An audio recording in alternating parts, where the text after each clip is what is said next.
두 번째는 아까 설명이 잠깐 나왔던 프리바이오틱스거든요. 이거 개념은 이 그림이 사실 아까 말씀드렸던 이거의 이제 기능이라고 해야 될까요? 막 잡아먹은 그런 음식물, 에너지원의 역할을 하는데 사실 이것만 역할을 하는 건 아니에요. 밑에 저것 있었던 것처럼요. 세균충도 조절하고 점막층도 변화시키고 운동성도 변화시키고 이런 여러 가지 역할들을 다 하거든요. 근데 다만 저기서 제가 조절이라고 했지 예를 들어서 운동성이 증가해요, 감소해요 이렇게 말씀 안 드렸던 거는 정확하게 말씀드리면 프리바이오틱스도 종류가 굉장히 많을 거잖아요. 각각이 사실은 다른 반응을 보여요.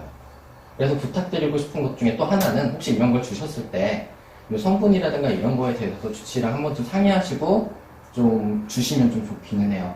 예컨대 뭐 많이들 이거 많이 쓰시는 이유들이 설사란다든가 혹은 구토란다든가 내지는 변비가 있다든가 이런 데 많이 쓰는데 이게 모든 어떤 그냥 이런 프리바이오틱스라고 해서 각각의 경우에 모두 도움이 되는 건 아니에요. 오히려 악화시키는 경우도 있거든요. 그리고 증상의 경증도라는 게 있죠. 좀 증상이 덜할 때는 도움이 되는데 심해지면은 오히려 이제 사용을 안 하는 게 좋을 때들도 있어요. 이거는 뒷부분에 제가 다시 말씀 좀 드릴게요. 이런 것들이 좀 작용을 한다고 좀 봐주시면 좋을 것 같아요. 이거는 그래서 대략적으로 좀 일반적인 논문이라든가 혹은 실제로 우리가 사용할 수 있는 것들에 대한 종류들이에요, 위에서. 제가 뭐 진료볼 때는 차전자필 많이 말씀드리는데 저거는 구하기가 상대적으로 좀 좋은 데다 장점들이 있어서 말씀드리고요. 뭐 팩틴 이런 것도 많이들 주세요. 사람에서는 저 애플 팩틴이라고 하나요? 이런 식으로 사과에서 추출한 팩틴이라든가 이런 식의 것들 많이들 드시거든요, 실제로. 그러니까 이런 것들이 보통의 프리바이오틱스 혹은 섬유소원이나 이런 데 좀 속하는 것들이라고 봐주시면 좋아요. 근데 이거를 또 봤을 때 요즘 막 어려운 얘기 있는데 이건 뭐냐면은 그러니까는 물이랑 친하냐 물이랑 안 친냐에 따라서 좀 구별을 하게 돼요. 크게. 왜냐면 각각이 좀 다르기 때문에. 근데 이제 물이랑 친했을 때 안 친했을 때 이제 장단점이 사실은 있어요. 예컨대 이제 물이랑 친하다라고 했을 때는요, 얘가 당연히 얘를 먹었을 때 대개는, 이건 뭐든지 근데 아니에요. 각각의 종류에 따라 약간은 다르게 반응하기 때문에 먹었을 때 대개는 물이랑 친하기 때문에 변에 붓기에 영향을 줬을 때 좀 부드럽게 만들어요, 변을. 근데 반면에 이제 저쪽에 있는 것들은 좀 딱딱하게 만들 수 있죠. 근데 이게 항상 맞는 건 아니니까 항상 좀 상의를 좀 해주실 필요는 있어요. 그래서 예를 든다면은 변비가 있다 라고 했을 때 경증도라고 한다면 변을 부드럽게 만들면 도움이 좀 되겠죠. 그쵸? 근데 이제 반대로 동시에 이거 있는 아이들이요, 크기를 좀 크게 만들어요. 그리고 변이 이제 부드러워지는 동시에 장이 이렇게 통과하는 속도는 좀 느려지거든요. 그러면 변비가 심해졌을 때는 우리가 사용하면 좋지 않겠죠. 그러니까 그런 식의 차이점이 좀 존재를 해요. 근데 여기서 저는 좀 중점적으로는 저 차전자필을 좀 설명드리려고 해요.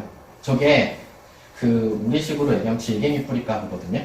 혹은 저기 있는 것은 실리엄 허스크 파우더라고 해서 흔하게 사실 구하실 수 있으세요. 동물용으로도 나와 있고요. 혹은 사람들도 여자분들 드시는 분들 꽤 있으시거든요.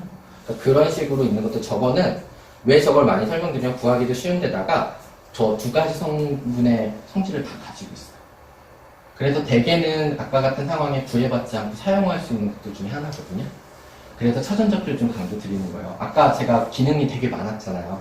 그 기능들이 각각의 좀 다른 반응을 좀 보이면서 작용을 해요.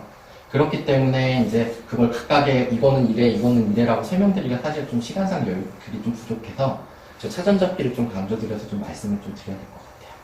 그리고 이런 섬유소원들 중에서요, 특히 저 솔로브라한다고 속한 것들이 저 밑에 있는 것들은 뭐냐면은 저게 이제 실제로 이 세균들이 살잖아요, 장내. 그 세균들이 저거를 먹고 살면서 분해해서 저거를 만들어요. 휘발성 지방산이거든요.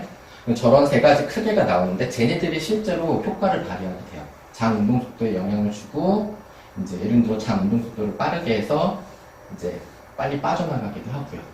그리고 이제 저런 뷰틸레이트라고 하는 것들이 식욕이라든가 그 안에서 이제 세균총의 변화라든가 유익균을 오히려 더 잘 살게 만든다든가 이런 것들에 다 영향을 주거든요. 근데 저거는 사실 크게 선택하시는 데에서 크게 영향을 주지는 않긴 합니다만은 이제 저런 것들이 대해서 설명이 되어 있는 것들이 조금 더 나은 선택지가 좀 될 수 있을 것 같아요.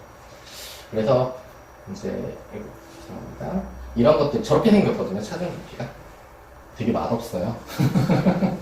그래서 주실 수 있다면 저거는 좀 주시면 좋은데 권장되는 양은요, 저 차전자피 양 자체로 사실 되게 많이 먹긴 해야 돼요. 한 번 밥 먹을 때마다 한 티스푼에서 4티스푼을 먹으라고 얘기는 하거든요. 근데 저 맛없는 걸 그렇게 먹긴 어려우니까 혹시라도 주시고 싶다라고 하면은 한 티스푼 정도부터 시작해 주시면 좀 좋겠네요.